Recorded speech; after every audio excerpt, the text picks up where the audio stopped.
las voces de los verdaderos protagonistas. En Voces RCN. Verdaderos protagonistas son los invitados a Voces RCN en la noche de hoy. Está con nosotros en primer lugar Paola Montilla, que es la directora de la Escuela de Gobierno y Políticas Públicas de la Universidad Externado de Colombia. Bienvenida, Paola, a este programa. Juan Carlos, buenas noches. Un gusto estar aquí con todos ustedes. Francisco José Lloreda, exministro de Estado, columnista del diario El País de Cali y analista político. Gracias por estar aquí. Muchas gracias, Juan Carlos, por la invitación. Alirio Uribe, representante a la Cámara y abogado, bienvenido también. Muchas gracias, Juan Carlos, por la invitación. Un saludo para mis colegas de la mesa y para toda la audiencia. Y César Negret Mosquera, abogado y exgobernador del departamento del Cauca, bienvenido a Voces RCN. Gracias, doctor Iragorri, muchas gracias por invitarme. Bueno, en las últimas horas se ha seguido hablando, como no podía ser de otra manera, de la propuesta del presidente Gustavo Petro que hizo el viernes en la noche en Puerto Rellena, o Puerto Resistencia, como también se llama en Cali, de que Colombia debe ir a una Asamblea Nacional Constituyente, ya que el Congreso no aprueba una serie de reformas que ha presentado el gobierno. En las últimas horas, el expresidente Juan Manuel Santos se refirió a esa propuesta del presidente Petro y dijo lo siguiente. Se puede hacer una reforma con lo que tenemos y lo mismo sucede con la implementación del proceso de paz. No necesitamos una nueva constituyente para implementar el proceso de paz. No necesitamos ninguna ley nueva, necesitamos voluntad política, porque ahí está todo, está en la Constitución, está en las leyes. Pero por otro lado, Germán Vargas Lleras, ex vicepresidente de la República, apoya la propuesta del presidente Gustavo Petro. Él dice que al doctor Petro hay que derrotarlo en las urnas. Y por eso el presidente de la República, el presidente Petro, le ha respondido a Vargas Lleras y dijo esto. En las redes se va construyendo como si la constituyente fuera un diálogo entre los líderes políticos, un debate entre líderes políticos. No venga y medimos fuerzas, dicen ahí como los... No, la constituyente, el proceso constituyente no es entre los dirigentes tradicionales del país. Antes que nada es darle el poder a la población. No es el dirigente de arriba, Vargas Lleras se equivoca ahí. Es la población, el común, la ciudadanía diversa adquiriendo poder de decisión. Y ahí me incluyo, porque ya es así, los que han tenido el poder de decisión, mayoría hombres de maquinaria, que es en la política así como se llama, hombres... Bueno, ahí está lo que ha dicho el presidente Gustavo Petro. En cierto modo él ha dicho que si se convoca una constituyente es para que el pueblo esté ahí sentado y no los de siempre. La pregunta es, y yo sé que es complicado responder dos preguntas en una, pero ¿tiene razón Santos cuando dice que no se necesita una constituyente? ¿Y tiene razón Petro o no la tiene cuando dice que la constituyente es para que llegue otra gente? ¿Cómo ven ustedes el asunto? Francisco José Lloreda. Muchas gracias, Juan Carlos. Lo primero, no se necesita una nueva constitución, independiente de que los colombianos partamos en su totalidad su alcance y contenido. Eso es clarísimo y por ende no se necesita una asamblea constituyente ni tampoco un proceso constituyente a imagen y semejanza de lo que le conviene al presidente de la República. Dicho lo anterior, Juan Carlos, pues era evidente que el presidente no estaba pensando en presentar un proyecto de ley al Congreso y en seguir las reglas del juego establecidas en la Constitución para adelantar ese proceso, sino en inventarse uno de acuerdo con sus conveniencias, y eso es lo que él está en este momento haciendo. Entonces, pues, por supuesto que siendo así, pues creo que no tenía ningún sentido salir a darle oxígeno a un proceso de reforma a la Constitución independiente del mecanismo. Bueno, Alirio Uribe Muñoz, tiene razón Juan Manuel Santos, el expresidente, en lo que dice que aquí no se requiere una constituyente. Es decir, le pongo la pregunta más cerrada, doctor Alirio Uribe. ¿Está de acuerdo con lo que ha dicho Francisco José Lloreda? Bueno, yo diría que depende de los temas. El presidente ha planteado 8 temas que potencialmente podrían, según su alocución y lo que ha dicho, podrían ser objeto de una constituyente. Uno de los temas tiene que ver con los temas de paz. Yo apoyé a Juan Manuel Santos en la segunda vuelta y estuve en el Congreso en la segunda vuelta y del Fast Track. Nosotros le aprobamos al presidente Santos 7 reformas constitucionales para el proceso de paz. La que creaba la Justicia Especial de Paz, aprobamos la que creaba las curules de paz, bueno, todo lo que se necesitaba. Fíjate que si hoy quisiéramos hacer un proceso de paz con el ELN, con el EMC, con los marquetalianos, nosotros necesitaríamos hacer una reforma constitucional, porque hay artículos hoy en la Constitución que prohíben, por ejemplo, que los que se fueron y regresaron a la guerra puedan ser objeto de beneficios jurídicos. Incluso el presidente Duque hizo aprobar una reforma constitucional cuando no le tumbaron la JEP, que dice que por delitos asociados al narcotráfico y al secuestro y demás no pueden ser objeto de amnistías e indultos. Entonces ahí ya hay una contradicción. Santos sí hizo 7 reformas constitucionales para poder hacer la paz con un solo grupo. Ahora, si queremos hacer la paz con todos estos grupos, pero además la propia Corte Constitucional ahorita que revisó la ley de paz total de la cual yo fui ponente, acabo de decirle al Congreso que hay que expedir un marco jurídico también para sometimiento a la justicia. Entonces yo sí creo que en algunos temas podrían ser objeto de ese debate. Aquí no ha sido posible hacer una reforma a la justicia integral, aquí no ha sido posible hacer una reforma política. Aquí el tema del punto 1 de tierras y de reforma agraria no ha podido ser implementado. Entonces yo creo que ambos podrían tener razón dependiendo los temas de si se requiere o no se requiere. Yo creo que sí se requieren para algunos efectos un proceso de reforma constitucional. Claro, pero doctor Uribe, si se hiciera la paz con el ELN, como bien dice usted, y hubiera que cambiar artículos de la Constitución, ¿no bastaría un acto legislativo en lugar de convocar una asamblea constituyente? Puede ser, pero fíjate que el presidente y algunos sectores han venido proponiendo la posibilidad de un gran acuerdo nacional para mirar qué país queremos y en función de qué país queremos en modelo económico, en modelo político, en temas ambientales, en muchos temas que son los temas que se están ventilando en las agendas de negociación, pues son los mismos temas que podrían ser efectivamente objeto de este tipo de debates. Un gran acuerdo nacional, una constituyente es un gran acuerdo nacional.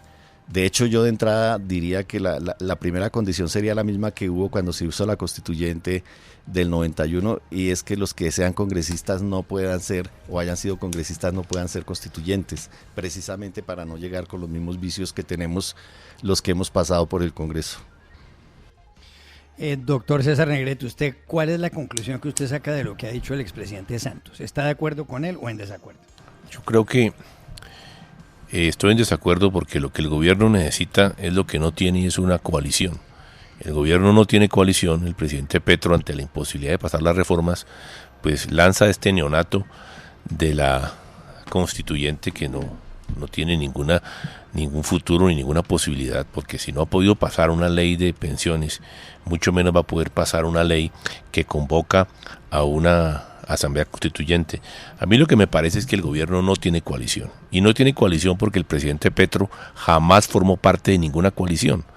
En su época de congresista, yo coincidí con él en la Cámara 4 años, él nunca era parte de las coaliciones del gobierno, él siempre era un congresista de oposición, fundamentalmente tratando temas, debates contra el paramilitarismo, contra la corrupción, y por eso no sabe de las coaliciones. Mire usted cómo en la única reforma que aprobaron, que fue la de la tributaria, había una coalición, había representantes del samperismo en los ministerios de Agricultura y en el Ministerio de Hacienda, estaba, digamos, el liberalismo en cabeza de Alejandro Gaviria, en educación, liberal, pero rota la coalición, el presidente se ha dedicado a nombrar a sus más cercanos amigos en los cargos, entonces el Congreso no se siente representado allí.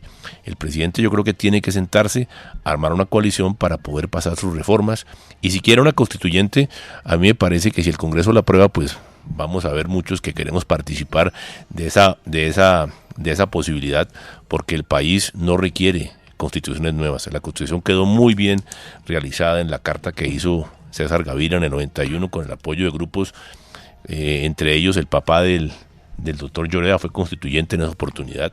Gentes muy valiosas pensaron una constitución que le ha permitido a Colombia transitar caminos de tranquilidad. Esa constitución le permitió al presidente Petro ser elegido presidente de la República y le permitió al presidente Santos hacer su acuerdo con las FARC.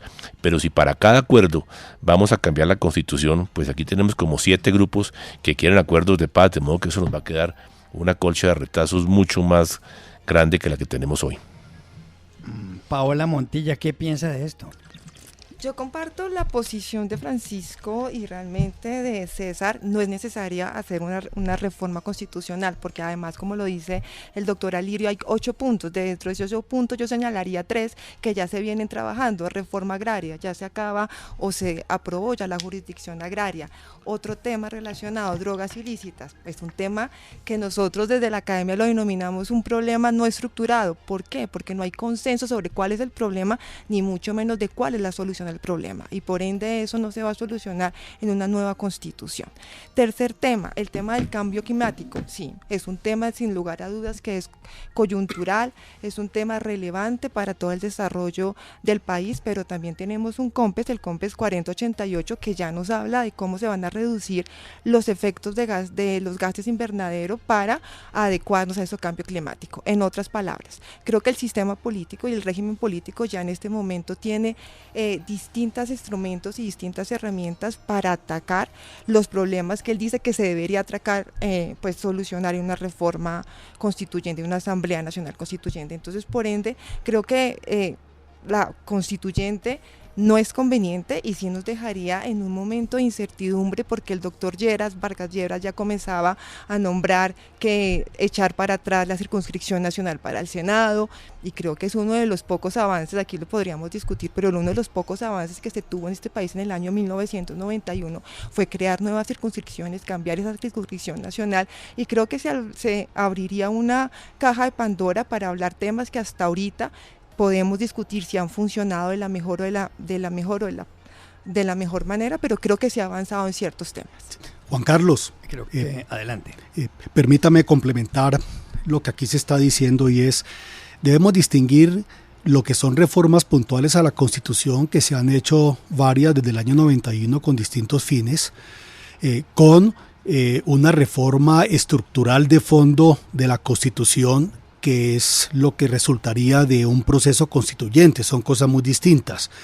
Estoy de acuerdo con lo que aquí se estaba señalando de parte de Paola, y es que para las distintas iniciativas de carácter gubernamental se pueden adelantar perfectamente dentro del marco constitucional existente, salvo que lo que el presidente Petro esté pensando es en una constitución que restrinja o prohíba la propiedad privada y que tienda a la estatización por constitución de distintos bienes y servicios del Estado, o que esté pensando en alguna de estos aspectos que seguramente están en su mente y que el país no comparte. Pero el punto de fondo, Juan Carlos, es el por qué y el para qué el presidente Petro ha planteado este tema que tiene al país discutiendo, y quisiera comentar brevemente sobre eso. ¿El por qué? Pues porque él pues es consciente del desastre de gobierno que está adelantando, cómo la situación de seguridad y orden público se le salió de manos, cómo pues la economía no levanta cabeza, porque hay temor del sector privado y los sectores inversionistas, porque las reformas están realmente estancadas en el Congreso, entonces sale a amenazar, y porque él es consciente que ha perdido conexión, respaldo a nivel popular. Entonces, ¿el para qué? Que yo creo que eso es fundamental que nos lo preguntemos los colombianos. ¿Para qué él quiere hacer esto? Y pues es evidente que él necesita discurso, dado que él no gobierna ni sabe gobernar, necesita discurso para mantener una vigencia política, y él ha tomado la decisión entonces de buscar como enemigo las normas constitucionales existentes, el establecimiento, a veces son los empresarios. Entonces él permanentemente está viendo a ver quién es el enemigo para salir a justificar el desastre de gobierno que tiene, y él seguramente lo que quiere entonces es ver cómo logra volver a sintonizarse con con sectores populares y cómo logra entonces generar de abajo hacia arriba una presión y una masa crítica para tratar de respaldar sus iniciativas. ¿Alirio Uribe está de acuerdo con esa teoría de Francisco Lloreda? Bueno, sí, yo estoy de acuerdo en que el presidente y pues nosotros también como pacto histórico, como bancada de gobierno, queremos que la gente que votó por las reformas, que votó por la agenda del cambio, defienda las reformas. Y efectivamente, pues hay un programa que se llama Colombia Potencia Mundial de la Vida, en el cual nosotros nos comprometimos con los electores a mover pues una agenda de cambios. En la primera legislatura aprobamos 28 leyes, entre ellas pues un plan nacional de desarrollo bastante progresista, aprobamos la reforma tributaria, bueno, como se ha dicho aquí, la jurisdicción agraria, muchos temas, y obviamente estamos en el segundo año de la legislatura, se perdió casi medio año por las elecciones locales, y sí, hay un afán de avanzar en esa agenda de cambio y esa agenda legislativa, y no es un secreto para nadie que obviamente cuando se trae un statu quo de 200 años, de gobiernos, digamos que de partidos tradicionales, llamémoslos así, y se llega con una agenda de cambios, pues es difícil en 19, 20 meses que se llevan lograr materializar esa agenda de cambios. Y obviamente el presidente sí tiene digamos, la intencionalidad de que los trabajadores de este país defiendan la reforma laboral, también los desempleados, que ese 75% de adultos mayores que no tienen pensión, pues tengan un ingreso. Yo creo que todas las propuestas que se están moviendo, la salud, o sea, hoy las EPS deben 25 billones de pesos a las IPS, a las entidades prestadoras de salud, tienen arruinado el sistema de salud. La Contraloría acaba de decir que no tiene ni siquiera auditorías, que no hay auditorías vigentes de las EPS. Los estudios señalan también que de las 25 EPS que están activas, por lo menos 17 no tienen sostenibilidad financiera, ni reservas, ni nada de esto. Es decir, es una irresponsabilidad no hacer las reformas. Las EPS se van a seguir arruinando y está probado pues que hay una crisis sistémica en la salud del país. Está probado que hay más de 600 municipios donde la gente no tiene a dónde ir a un médico. Entonces yo sí creo que este gobierno ha sido bastante mediático en el sentido de poner la agenda y poner el debate de cambios en la opinión pública, y todos hemos estado debatiendo de estos temas. Ustedes lo han estado haciendo y obviamente se están pisando callos. Aquí se están pisando negocios, el negocio de los 90 billones de pesos que vale este año la salud, el tema de toda la intermediación financiera, el tema de que el sistema se arruina pero personas particulares se enriquecen como propietarios de las EPS y demás. Esos son temas que duelen porque aquí los derechos se han vuelto negocios, y esos negocios obviamente están siendo afectados. Aquí la reforma pensional fue una reforma financiera que le quitó a los sistemas pensionales el equilibrio. El Estado paga más de casi el 90% de las pensiones, recibe muy pocos ingresos, los fondos de pensiones tienen más de 400 billones de pesos y pagan apenas un 15% de las pensiones en el país. Y insisto, todo esto pues genera una resistencia profunda, fuerte, que hacen que se posicionen en contra de las reformas, y estamos en ese juego político. O hay reformas o no hay reformas, hay posibilidades de cambio. Yo creo que es responsable hacer reformas ante crisis tan terribles como las del sistema de salud. Lo que pasa es que Adelante, se ganaron las elecciones, pero se ganaron en segunda vuelta. Aquí solamente en primera vuelta ha ganado un solo candidato en la historia de Colombia. Pero como ganaron en segunda vuelta, necesitaron otros partidos para ser presidente de la República, el presidente Petro. Y las reformas, lamentablemente, para el gobierno, pues no han gustado. La reforma a la salud no soluciona los problemas que Alirio está funcionando.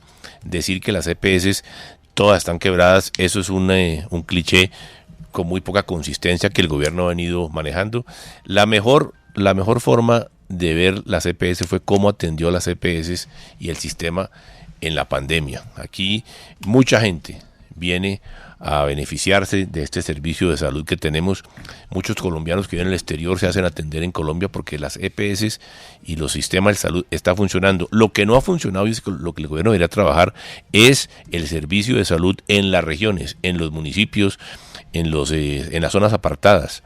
Pero la pensional no han podido ni siquiera conformar el quórum porque, le repito, no hay coalición, y no hay coalición porque el gobierno desconoce. Por ejemplo, en el Palacio de Nariño, que usted ha ido allá, Lirio, y el ministro aquí, Lloreda, lo conoce, todas las oficinas del presidente de la República, de la primera dama, de la Secretaría General, apuntan al Congreso. El arquitecto diseñó ese edificio mirando al Congreso. Esto para decirle a ustedes que sin Congreso no hay gobierno. Y hoy el presidente de la República no tiene Congreso y por eso entonces lanza el globo de la constituyente y quiere empoderar al pueblo para que el pueblo suplante al Congreso. Imposible, en el Congreso están todas las expresiones políticas del país. Ahora, el tema de que todas las EPS tienen unos negociados y que están enriqueciendo, eso también hay que pasarlo por unos filtros. Si vamos a hablar de negocios, Alirio, negocio, el que ha visto el país en la agencia esta de desastres. Allí sí que hay unos negocios extrañísimos y por demás oscuros que obviamente se están tratando de investigar y no son por parte de la gente del establecimiento, sino por un ciudadano que se hizo elegir en una lista que se llamaba Los Decentes. Y por ahí está toda la publicidad de los decentes, de modo que ese tema de los negocios hay que sindicar a las EPS de que todas hacen negocios y que están enriqueciendo. Yo creo que no le hace bien al sistema y hoy la realidad es que tenemos 8 firmas en contra de la reforma a la salud. Eso creo que está muerto. Ojalá que haya un gran acuerdo nacional para reformar la salud en lo que hay que corregir, en lo que hay que modificar. Bienvenido, pero a la fuerza es muy difícil. Francisco Lloreda. Muchas gracias, Juan Carlos. 3 cosas. La primera, ha señalado Alirio que esta podría ser una oportunidad para lograr un acuerdo nacional en torno a algunos cambios que podría requerir la Constitución, pero el propio presidente de la República ha señalado que no es el momento para construir acuerdos nacionales. Entonces ahí hay una gran contradicción. Y la verdad es que a él no le interesa un acuerdo nacional, a él le interesa llegar a unos microacuerdos con quienes están de acuerdo con él o comparten sus ideas. Lo segundo, señalar que dado que el Congreso de la República no ha querido sacar adelante las reformas propuestas por el gobierno, entonces que hay que apelar de alguna manera a un proceso constituyente para que sea el pueblo el que le reitere y el que le recuerde al país y también al Congreso cuál es su sentir. Pues lo cierto, y lo dijo aquí también el doctor Negrete, es que las reformas que presentó el gobierno no solo no le han gustado al Congreso, no le han gustado a la mayoría de los colombianos. Y el gobierno se empeñó en una situación de suma cero donde o es todo o es nada y por eso pues está naufragando. Lo tercero, yo quisiera pues comentar, y es que yo creo que los colombianos ya estamos hastiados, aburridos del cuento de que durante 200 años han gobernado los unos, los otros, entonces terminamos echando la culpa de todo, incluso a los conquistadores españoles. No, yo creo que los colombianos estamos hastiados de eso. Además por una razón, y lo voy a decir con toda franqueza, y es que pues el presidente de la República es parte del establecimiento político desde hace muchos años. Él fue 24 años congresista, 12 representante de la Cámara, 12 senador, fue alcalde de Bogotá, elegido en el marco de la actual Constitución, y hoy es presidente de la República. Entonces tratar de seguir diciendo y señalando que los que han gobernado, no, el presidente está gobernando, pero entonces gobierne el presidente.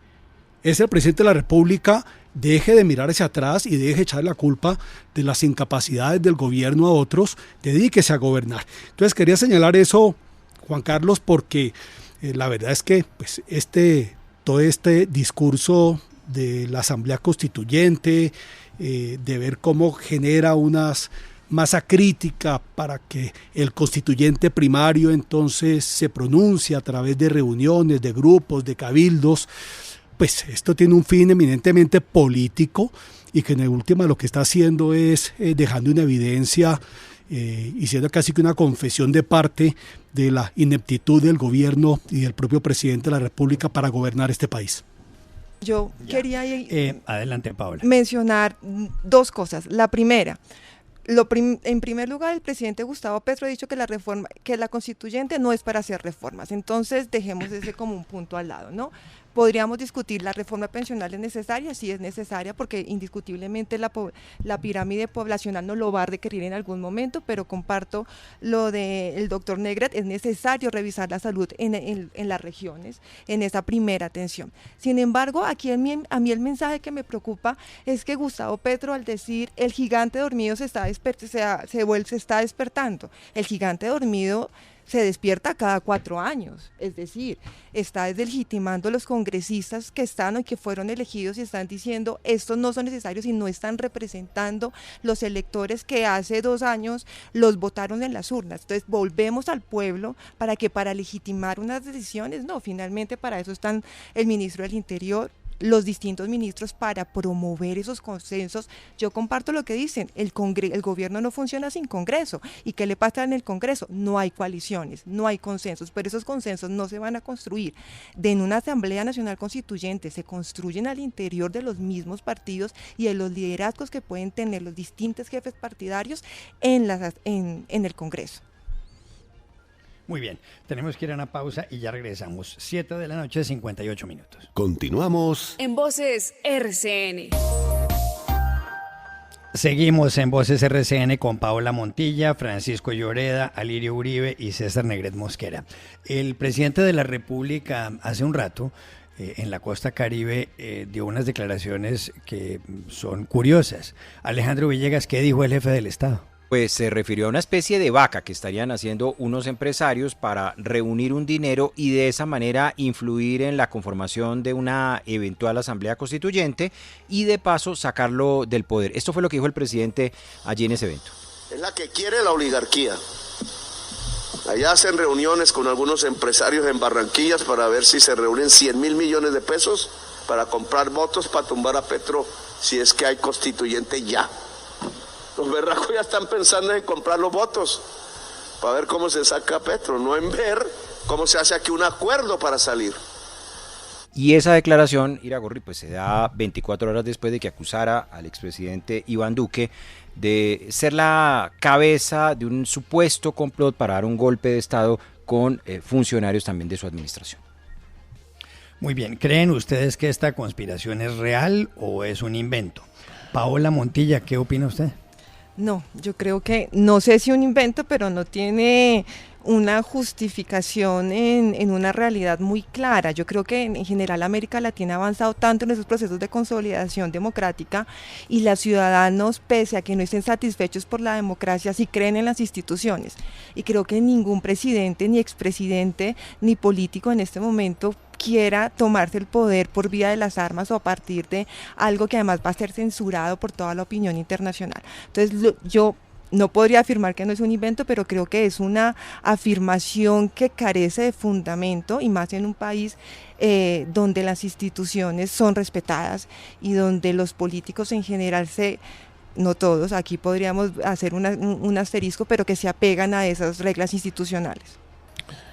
Mire, Juan Carlos, adelante. Si con todas las dificultades se mantuvo en el poder y logró terminar su periodo Samper, con todo lo que ocurrió en esas circunstancias, los constituyentes del 91 no previeron ninguna salida para la presidencia de la República, como si está en Ecuador con la tal muerte cruzada y como si está en el Perú, que cambian de presidente con gran frecuencia. Yo creo que aquí no hay ninguna posibilidad, pero esa declaración del presidente anticipa que siente que va a perder las elecciones y convoca un referéndum.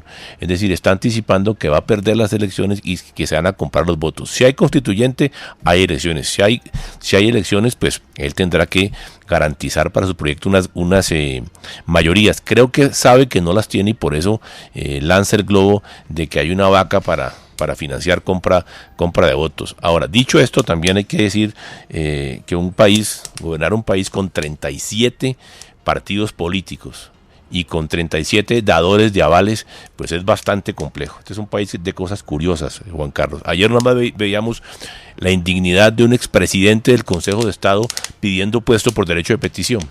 De manera que aquí pasan cosas realmente que hacen difícil la gobernabilidad, pero el presidente Petro sabía a lo que se metía, sabía las reglas que debía cumplir y sabía la constitución que le estaba vigente durante su mandato. De modo que pedir cambio de constitución es como querer cambiar el caballo en la mitad del río, imposible.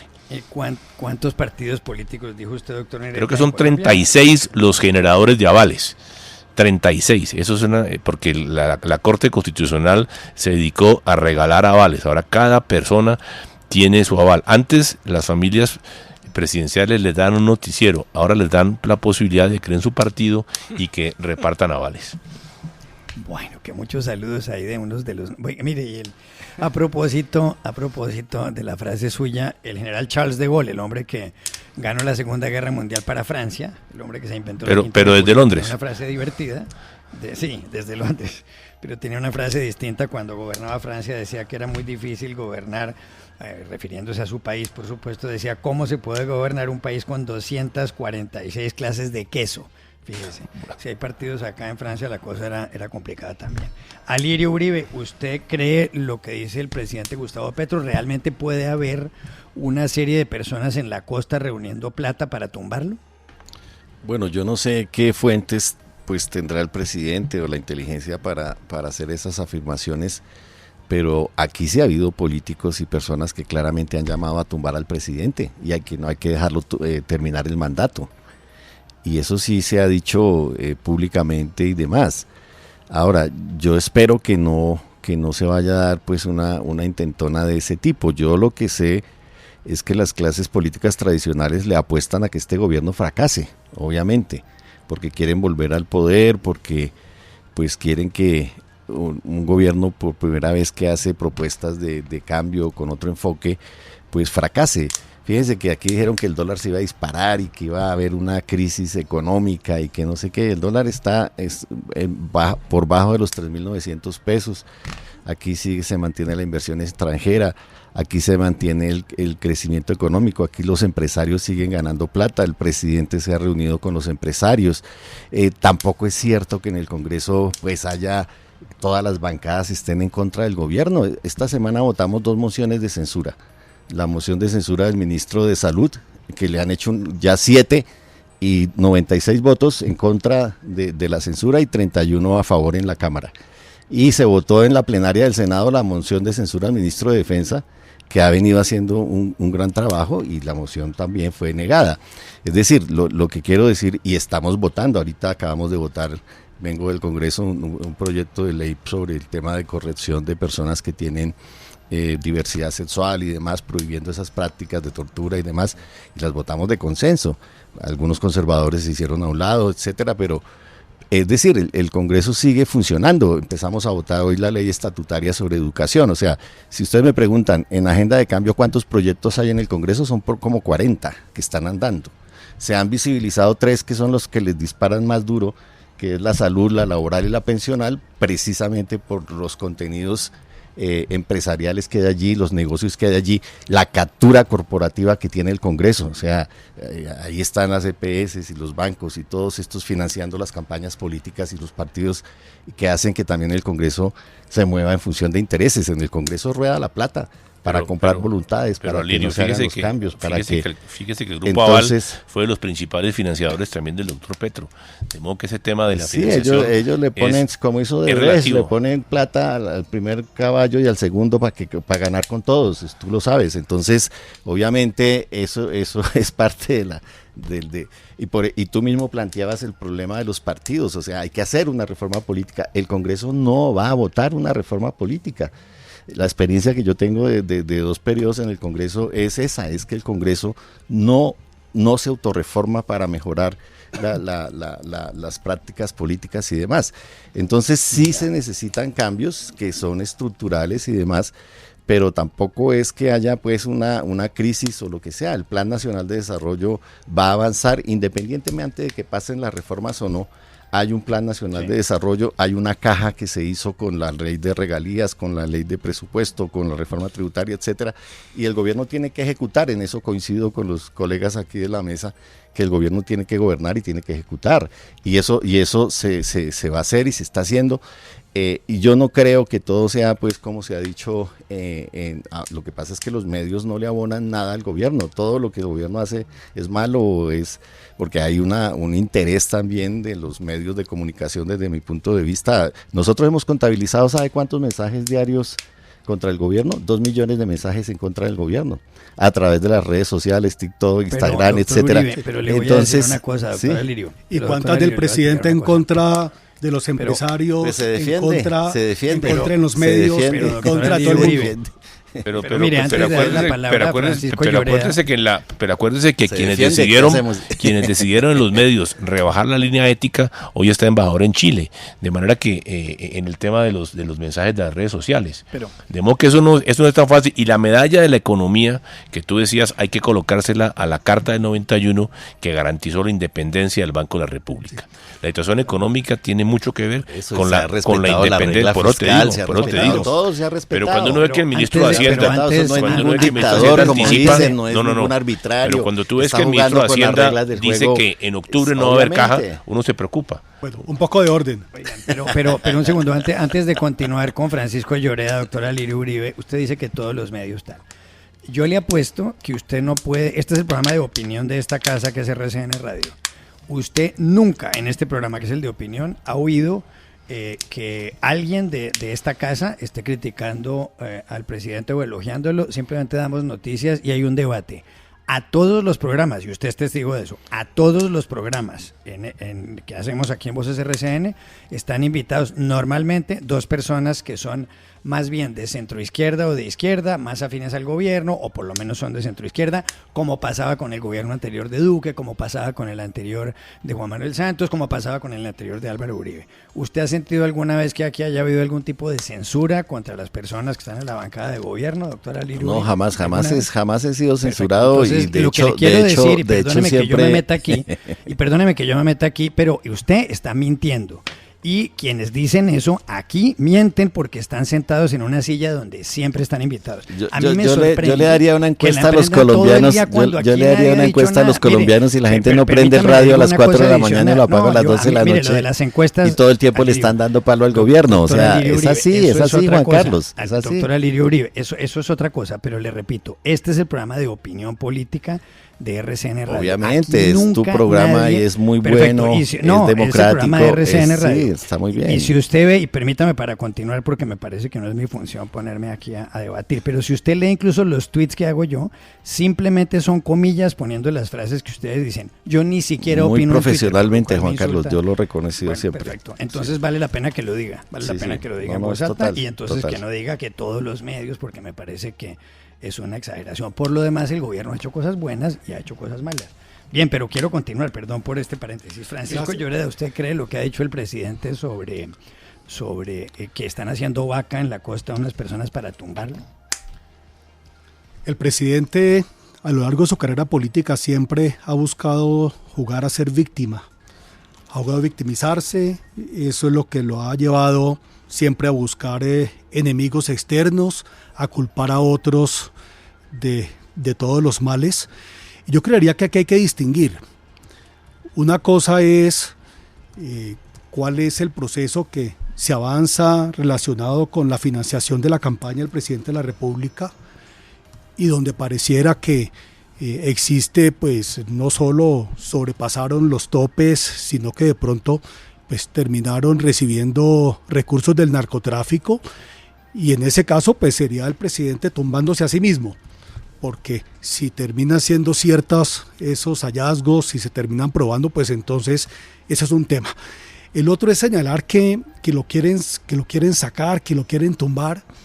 No, ahora, algo que yo creo que sí podría estar ocurriendo, y ojalá ocurra, es que así como la izquierda en Colombia, me refiero a la izquierda radical, durante años ha buscado manejar unos mensajes muy efectistas, también cuentan con algunas ONGs que las defienden y que permanentemente están tocando las puertas de la Corte Interamericana de Derechos Humanos para que ésta los blinde. Pues yo sí creo que va siendo hora de que quienes creemos que el país debe tomar un curso distinto, pues también empezar a organizarse. Entonces, pero eso no es para tumbar al presidente. El presidente él es su principal enemigo.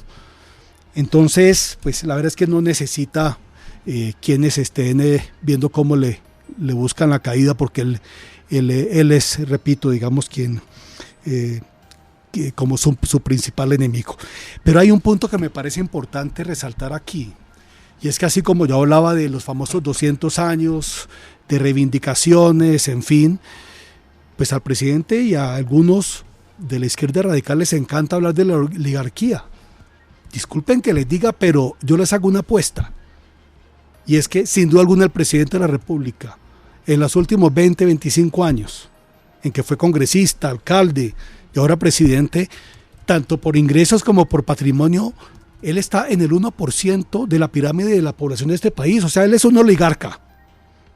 Pero le encanta entonces estar fustigando y señalando a otros, cuando la verdad es que, pues, creo que él no tiene autoridad para estar viendo cómo sigue polarizando y dividiendo este país entre ricos y pobres, cuando sin duda alguna él es inmensamente más rico que el 90, 95 o 99% de los colombianos.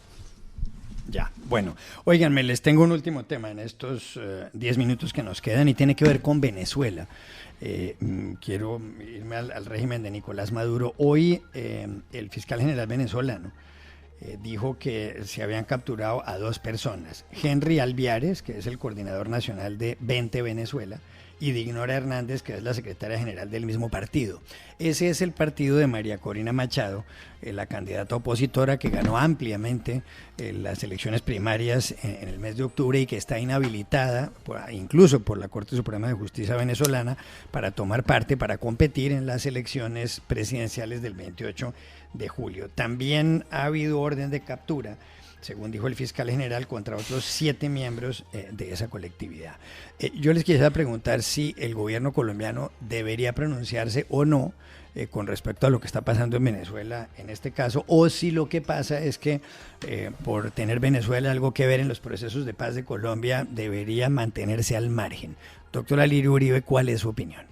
Bueno, mira, yo lo que creo es que hay que rechazar la persecución política en cualquier escenario político donde se dé. Yo lo que reivindicaría es que, si ustedes recuerdan, el presidente Gustavo Petro fue llamado tanto por el gobierno de Estados Unidos como por gobiernos europeos para mediar en una recuperación democrática en Venezuela. Y se restablecieron relaciones con ese país y Colombia está haciendo negocios con ellos y se regularizó la frontera, se corrió la guerrilla que andaba pasando de Arauca al estado Apure, a Venezuela. Ya hoy no hay guerrilla en el lado venezolano. Ha habido diálogo entre la Guardia Nacional y las fuerzas militares en Colombia. Personalmente he estado en la frontera de Arauca y he visto cómo se ha dado ese proceso de cooperación. Yo lo que diría es que el presidente ha querido ser facilitador de ese proceso democrático en Venezuela. ¿Coincide con ese punto de vista o debería pronunciarse el gobierno colombiano en esta materia? Paola Montilla. Yo creería que facilitador del sistema democrático venezolano pues es muy difícil, ¿no? Generalmente el régimen venezolano uno lo cataloga como un autoritarismo electoral. Las garantías electorales que puede tener el partido de María Corina no es ninguna, ¿no? Yo creo que en ese sentido sí considero que el presidente Gustavo Petro debería pronunciarse y respaldar los sistemas democráticos, ¿no? El punto ahí es que no sé si tiene la legitimidad cuando también ha sido partícipe y ha avalado y ha apoyado al régimen de Maduro, ¿no? Entonces no tendría una posición clara. Creo que debería respetar, debería hacer un pronunciamiento para que los derechos democráticos prevalecieran, pero creo que en este momento no sé si tiene la autoridad cuando ha sido y ha dado claras indicaciones de estar a favor del régimen de Maduro. César Negret, ¿qué piensa de este asunto? ¿Debería la Cancillería colombiana, debería el presidente Petro manifestarse? Yo quisiera, antes de contestarle, hacer una adición a lo que expresó el el doctor Kiko Lloreda sobre la pertenencia del presidente Petro a la oligarquía colombiana. Los hijos los educó en Europa y los hijos pequeños no están en el Policarpa Salabarrieta ni en el colegio público de Bogotá, sino en el gimnasio francés, de manera pues colegio que además con mucho mérito lo acaban de condecorar, de modo que coincido con esa ubicación, digamos, en la jerarquía social al señor presidente de la República. Ahora yo creo tiene una casa, ¿no? Que es su casa, que la está pagando. Perdón, no, pues como la tenemos todos pagándola, pero yo me refiero a dónde educa a los hijos. No tiene tierras, no tiene vacas, no tiene empresas, no es gerente y socio de ninguna empresa. Pero está en el 1% que dice Kiko Lloreda. En el 1%. Pues sí, los 200 años de malo gobierno han empobrecido tanto el país que tener una casa y pagarla a crédito ya es ser un privilegiado. No, porque es que cuando uno tiene durante 30 años los ingresos más altos del país, que son los que ganan los... Pero entonces, ahora, claro que tiene que rechazar. Lo que pasa es que es una vergüenza que hagan elecciones en Venezuela. El Grupo de México nunca funcionó y la debilidad de Biden y la inutilidad de las sanciones han permitido que esta semana Putin se ha reelegido casi con el 80% y que se quede hasta el año 30. Va a estar más tiempo en el poder de lo que estuvo Stalin, el señor Putin. De modo que en junio vamos a ver unas elecciones de un solo candidato, que es Maduro, con todo el aparato a su favor, ganando las elecciones. Pero las sanciones de Estados Unidos son realmente un rey de burlas. Creo que eso le costó la salida al consejero para América Latina, al colombiano que estaba cerca de González, que permitió la salida de Saab, y Maduro no cumplió nada a cambio. De manera que yo creo que el gobierno debe protestar, pero esa protesta no la vamos a ver, Juan Carlos. Francisco Lloreda, ¿qué opina de este tema? 2 comentarios. El primero, es evidente que el gobierno no se va a pronunciar, y de hacerlo pues será un pronunciamiento tibio de lugares comunes, porque pues él no va a entrar en este momento en una confrontación con el régimen de Maduro, que es su aliado.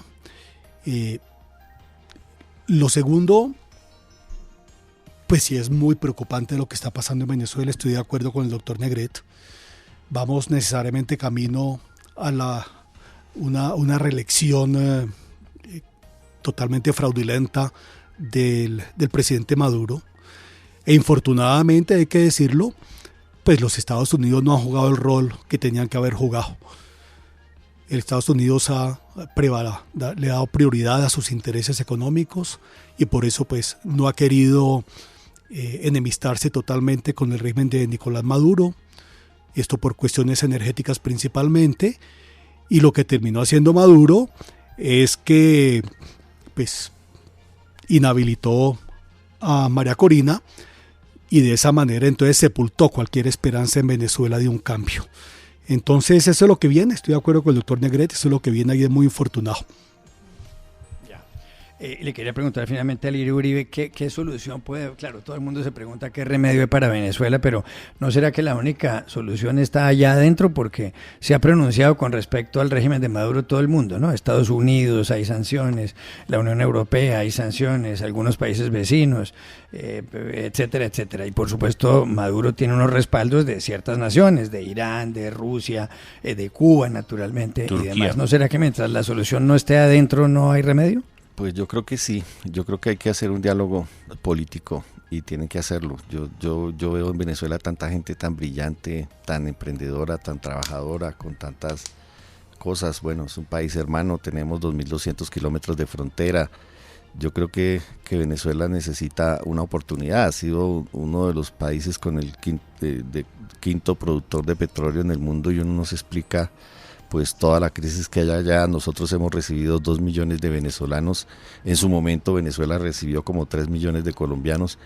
Yo creo que sí sería importante que nosotros ayudáramos, así fuera desde la sociedad civil o desde los parlamentos o desde los partidos, bueno, no sé desde qué sectores, contribuirá a una solución en Venezuela. Pero se está perdiendo la oportunidad, Juan Carlos, de hacer una transición organizada en Venezuela. Creo que es un error de Maduro el no haber facilitado que María Corina Machado participara en las elecciones, independiente de que ella ganara, que de pronto iba a ganar.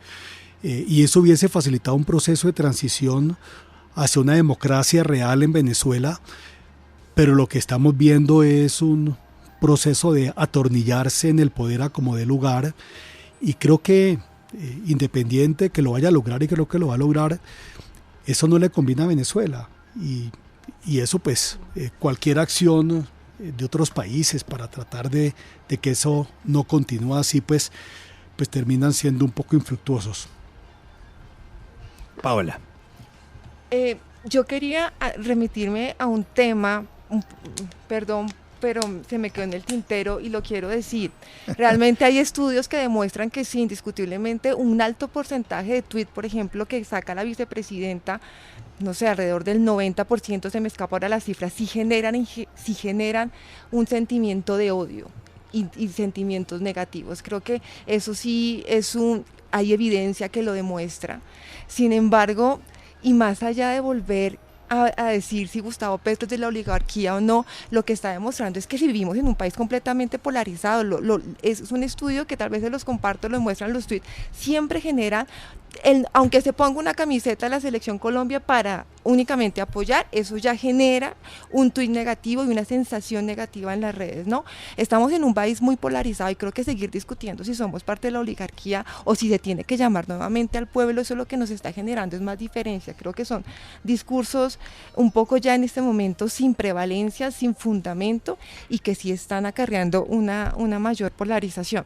Ahora la respuesta frente a Venezuela, sí, indiscutiblemente, la reforma tiene que ser al interior, y creo que es un país que está colocando a su población y a sus ciudadanos en unas condiciones de pobreza que ya las está llevando al extremo, ¿no?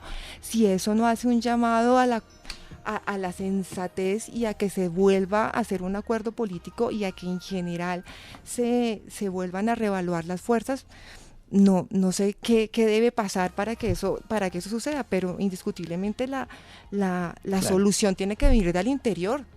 Sí, pero fíjate que es que el país nunca ha tenido un presidente que no abandonó sus circunstancias y su carácter de agitador social. Es decir, un presidente está para que calme las olas, para que tranquilice, para que convoque la armonía, pero el presidente es y seguirá siendo hasta el 7 de agosto del 2026 un agitador social. Ya, bueno. En todo caso, se nos acabó el tiempo. En cuanto a la oligarquía, la posición editorial de este programa es que queremos que todos los colombianos vivan entre bien y muy bien. Gracias, Paola Montilla, por haber estado aquí, Francisco José Lloreda, Alirio Uribe, César Negret Mosquera, y a ustedes los espero mañana en Voces RCN, 8 de la noche, 29 minutos.